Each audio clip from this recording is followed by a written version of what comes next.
Johnny Fly. Third generation. Justin from Occupy. Justin Kramer. I didn't have anything prepared. I don't have anything as articulate and beautiful as everyone here. I just want to say a little something from the heart.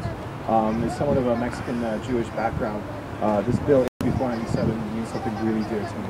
I mean, and I don't want it. I don't care for it at all. I won't. The fact that it's here is an extremely frustrating thing for me. We just passed April 19th was the 69th anniversary of the Warsaw Ghetto Uprising, in the beginning of the Warsaw Ghetto Uprising. We memorialize one of the worst accumulations of cultural oppression in the Holocaust. We memorialize it in the term "never forget."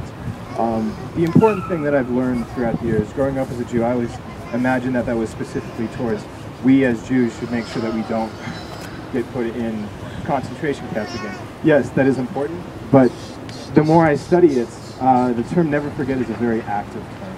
It is very much a call to action. Never forget is meaning never let this happen to any country. Never let this happen to any people. And as we see those things that are leading, those steps that we take as communities that prop up this sort of racism, the money that is involved that keeps these bills coming into place again and again and again. Voting is important, but it's also important to take the next step that voting is really one of the least effective things you can do. It's one of the smallest political acts that you can do because we need to be doing this on a daily basis. We need to be checking racism and prejudice every step of the way.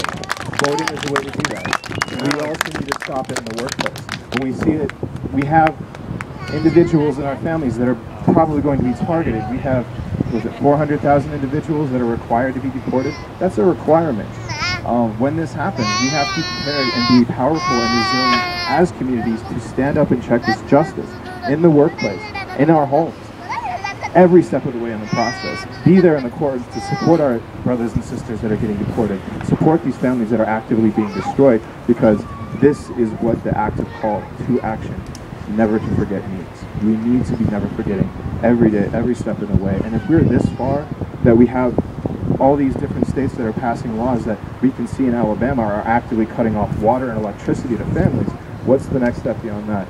And I just say that never forget is a call to action. And on this, coming out of the 69th anniversary of the Warsaw Ghetto Uprising in this current state, we are too close to being back in that same place. So we as communities need to reach out and just make that stance and make sure we are resilient in our resolve. Yeah, Justin. Try everything.